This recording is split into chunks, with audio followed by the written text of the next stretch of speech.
Selamat siang, Sobat Immanuel. Kembali lagi bersama saya, Dr. Grace, di Podcast Immanuel.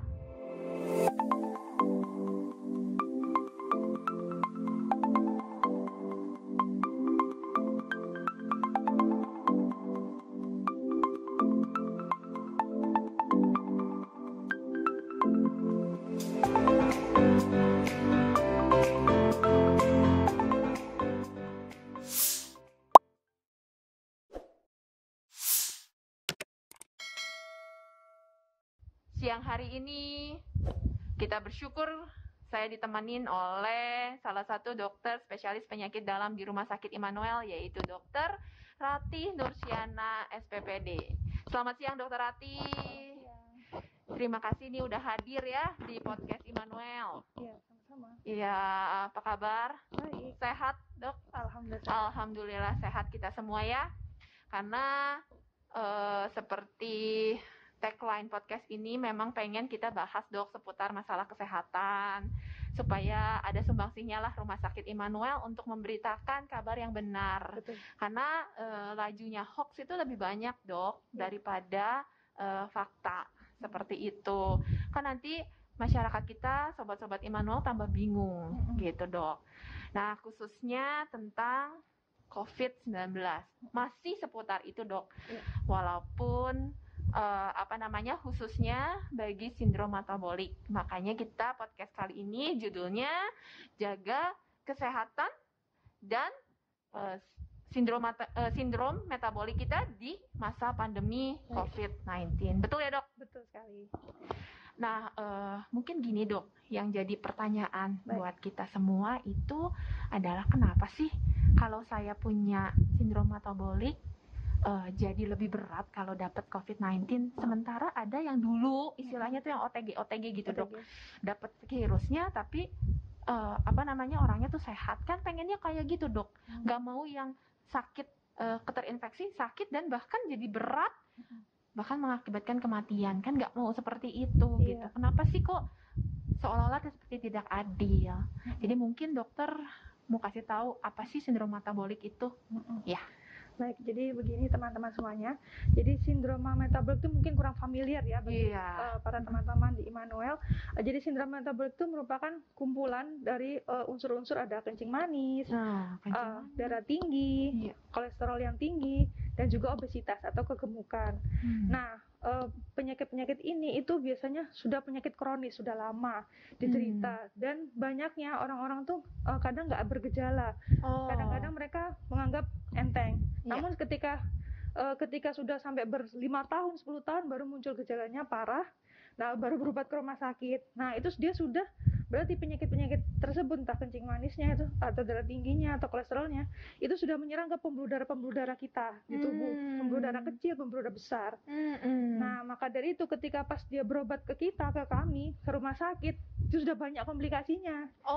Jadi sindrom metabolik itu adalah kumpulan penyakit. Tadi dokter udah bilang ada hipertensi atau darah tinggi ya, Dok, ya? Darah tinggi ya, orang awam bilang. Kan bilang darah tinggi aja sampai sekarang umur berapa?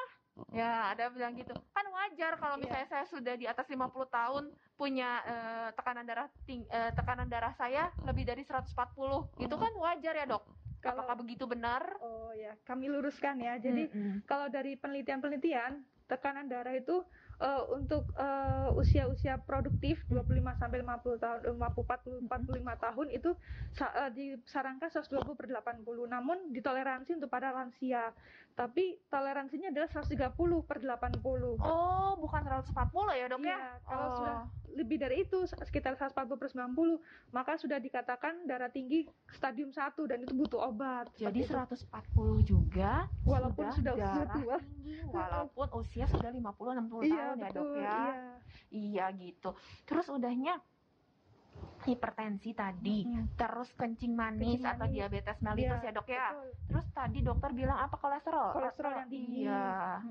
Kolesterol dislipidemi, kolesterol. Terus mungkin trigliserid juga ya, Dok, ya? Obesitas.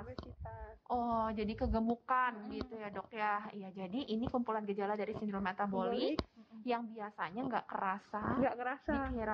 Dikira dikiranya wajar seperti itu kan katanya keluhan-keluhan ada keluhan-keluhan yang mungkin sering kencing, sering haus, sering lapar, kencing manis ya ciri-cirinya, tapi mungkin kecapean jadi atau mungkin keringetan. Tanpa COVID juga biasanya mereka sudah ada komplikasi ya dok ya, karena sudah sudah diderita lama Nah biasanya datang ke rumah sakit itu setelah 10 tahun kemudian baru ada mulai kakinya tiba-tiba luka kayak kencing manis ya, luka nggak sembuh-sembuh sampai bernanah, mati rasa. Nah itu baru akhirnya karena ada keluhan yang benar-benar dirasakan baru mereka berobat ke dokter. Selama ini kan kayak cuma darah tinggi, pusing-pusing, mungkin kecapean kayak gitu. Padahal darah tinggi, nggak pernah ditensi, nggak pernah check up kayak gitu. Padahal tuh kalau tensi terus lama-lama akhirnya pembuluh darahnya juga sudah mulai mengalami gangguan di pembuluh darah kecil, pembuluh darah otak, bahkan pembuluh darah jantung sudah mulai gangguan. Akhirnya nanti kalau darah tinggi lama ke jantung, penyakit jantung koroner, apalagi dapat apalagi penyakit yang lagi wabah ini sekarang, COVID. Gitu. Jadi masalahnya tadi ya dok ya, ada gangguan di pembuluh darahnya seperti itu gitu dok? Betul. Jadi bagaimana sih yang terjadi gitu kalau misalnya penderita sindrom metabolik terinfeksi COVID-19 gitu dok? Iya, jadi kalau saya jelaskan dulu yang COVID-nya mungkin biar orang awam. Jadi sebenarnya penyakit COVID itu dia kalau kita terkena penyakit COVID, infeksi virus corona atau coronavirus atau SARS-CoV-2 itu, nah di tubuh itu secara otomatis dia mengeluarkan mediator radang. Sebenarnya itu otomatis sih mediator radang untuk melawan si infeksi virus ini, melawan kuman-kuman lah gampangnya gitu. Jadi kayak ada tentaranya wajarnya seperti antibody gitu dok. Antibody keluar gitu. Namun karena ada suatu mekanisme dia berlebihan. Akhirnya radangnya ke seluruh tubuh. Harusnya dia mematikan penyakit ini, virusnya aja harusnya yang mati, tapi akhirnya merusak jaringan-jaringan tubuh, termasuk organ-organ ginjal, dari ginjal segala macam dari atas ke bawah ya, ginjal, liver, hati kayak gitu, penyakit pembuluh darah juga, endokrin, gastrointestinal, pencernaan. Jadi COVID-19 itu bisa kemana-mana dok? Ya betul. Kan kita mikirnya kok batuk kayak batuk pilek gitu, kayak maksudnya kayak flu biasa, batuk pilek kan ditanya ya di screening kita juga ada batuk, pilek, sesak, demam gitu. Kita pikir ya hanya paru-parunya aja dok yang rusak.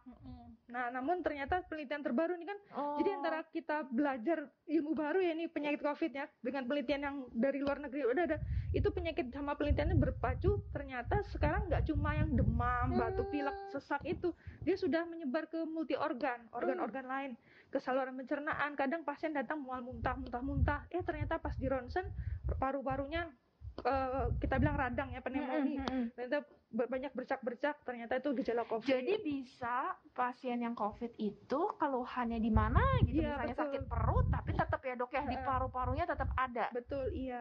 Kayak gitu. Jadi walaupun nggak ada gejala paru-parunya. Padahal nggak ada gejala paru-parunya, nggak ada batuk atau sesak atau demam kayak gitu. Jadi sekarang itu udah nggak, stigmanya nggak harus demam, nggak harus batuk gitu, nggak. Jadi pencernaan bisa, atau misalkan sekarang bahkan ada kulit merah-merah juga, itu agak masih penelitian baru ya, bercak-bercak kayak eksim gitu, ternyata itu COVID gitu. Jadi memang kita bilang COVID itu 1001 wajah sekarang. COVID-19 itu bisa banyak wajahnya. Jadi gejala klinis pada pasien COVID-19 itu bisa banyak. Banyak, betul. Dan gimana nih dok COVID-19 pada yang tadi? Pada yang tadi. Nah sudah dia penyakit COVID ini udah berat ya. Dia bisa virus itu menyerang langsung ke organ-organ tubuh tertentu, nggak tahu suka-suka dia mau nyerang kemana. Satu lagi mekanismenya, dia mekanisme radang, yaitu merusak jaringan organ. Nah sudah COVID itu sudah berat seperti itu. Nah lagi satu sisi sindrom metabolik juga udah berat kan sebenarnya dia secara umum dia merusak juga multi organ sama seperti COVID. Jadi akhirnya pasien bila sudah ada penyakit sindrom metabolik dan tidak terkontrol, nah yang kita judul headline-nya tidak terkontrol ya teman-teman, jadi tidak terkontrol, lalu terinfeksi virus COVID ini, virus corona, maka dia akan secara sinergis, jadi kayak efek sinergis, jadi meningkatkan efek paralel, maka akan tambah berat lagi gejala yang ditimbulkan dan bisa berakibat fatal bahkan sampai kematian seperti itu. Jadi sindrom metabolik udah rusak, tadi sel, jaringan dan organnya. Ditambah lagi ada penyakit COVID yang ternyata tidak hanya menyerang saluran nafas dan paru-paru saja, tapi bisa semuanya juga. Semua organ. Sama mirip kayak si sindrom metabolik ini ya dok ya. jadi tambah-tambah dan rusaknya hebat betul. kayak jadi tubuh kita tuh dengan COVID-19 itu seperti yang serangan bertubi-tubi. Betul sekali. Iya. Tadi dokter headline-nya sindroma metabolik yang tidak terkontrol. Iya. Berarti kalau yang terkontrol bisa lebih lebih tenang lah gitu. Betul. Maka dari itu kita butuh preventif ya. Jadi persiapan. Jadi misalnya ini kan lagi ada wabah corona. Nah, kita apalagi yang sudah mempunyai gejala-gejala atau sudah terdiagnosis sama dokter punya penyakit kencing manis, darah tinggi, kegemukan, obesitas ataupun hipertrigliserid atau hiperlipid itu, nah maka dari itu pasien-pasien itu harus menyiapkan diri dengan cara apa? Dia harus kontrol teratur, minum obat teratur kayak gitu dan jaga pola makan, pola-pola bergizi. Jadi diharapkan walaupun memang sudah mungkin ya sudah 10 tahun dia sudah merusak organ-organnya, tapi dengan dia kontrol rutin, dengan minum obat rutin, kontrol teratur, diharapkan tidak tambah fatal kayak gitu. Jadi menyiapkan ini ada corona.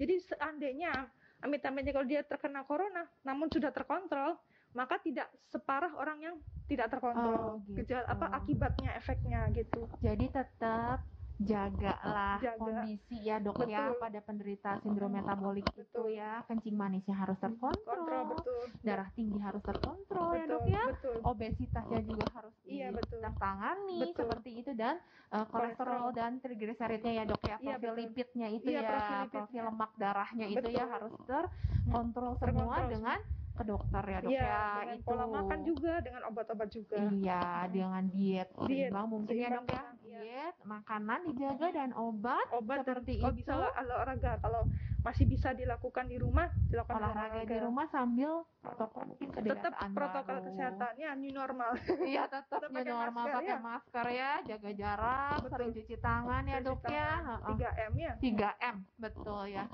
Ya itu mungkin ada tambahan lagi dok sebagai close statement siang hari ini buat sobat-sobat Immanuel? Iya, jadi pesannya aja sih kalau misalkan, jadi jangan beranggapan bahwa ini di luar ini ya, jangan beranggapan bahwa dia tidak, kami misalkan beberapa orang menganggap saya tidak ada gejala, tidak ada keluhan apa-apa, belum tentu Anda tidak terkena virus corona. Nah, jadi maksudnya itu kalau beberapa orang sudah tidak ada gejala lalu terus menganggap bahwa dia aman-aman aja, jangan salah. Jadi kita tetap harus melakukan protokol kesehatan. Nah, untuk yang orang sudah menderita sindroma metabolik, maka lebih lagi perhatiannya harus lebih dikhususkan lagi. Ya tadi itu seperti kita harus menjaga mengontrol gula darah, tensinya segala macam, dan protokol kesehatan juga harus dijaga karena dia lebih rentan ya. Kayak gitu, lebih rentan untuk terkena virus corona ini dibandingkan orang-orang yang tidak memiliki sindrom metabolik kayak gitu.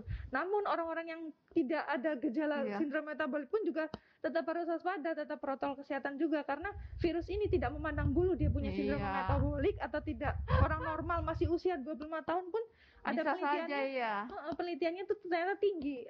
Kasus-kasus terbanyak COVID ini ternyata menyerang pada usia produktif 25 sampai 60 tahun. Jadi maka itu jangan menggampangkan walaupun masih usia muda 25 tahun kayaknya nggak mungkin lah punya kencing manis darah tinggi segala macam, tapi tetap harus tetap harus dijaga kayak gitu. Jadi karena virus ini tidak memandang bulu ya teman-teman, mau kena mau ke usia muda, usia tua kayak gitu. Apalagi yang usia tua yang sudah memiliki penyakit komorbid, kita bilang penyakit penyerta seperti sindrom metabolik, lebih parah lagi. Jadi harus lebih waspada kayak gitu teman-teman. Thank you dokter. Yang hari ini kita bisa ngobrol bareng ya dok ya. Sama-sama. Mungkin terakhir dokter bisa share kita semua kapan nih dok jadwal praktek di Rumah Sakit Immanuel? Oh ya, baik teman-teman. Jadi saya Dr. Rati Nursiana, spesialis penyakit dalam. Saya bekerja di Rumah Sakit Immanuel pada hari Senin, Selasa, dan Rabu. Senin, Selasa, dan Rabu. Jamnya dok? Dari jam 4:30 sampai jam 6 sore. Jadi Dr. Rati praktek di Immanuel itu praktek sore ya dok ya? Baik. Senin, Selasa, Rabu. Iya. Jam dok diulang? 4:30 sore. 4:30 sampai jam 6 sore. 5:30 sampai jam 6 sore. Oke, selamat siang semuanya. Sampai jumpa di podcast Immanuel selanjutnya.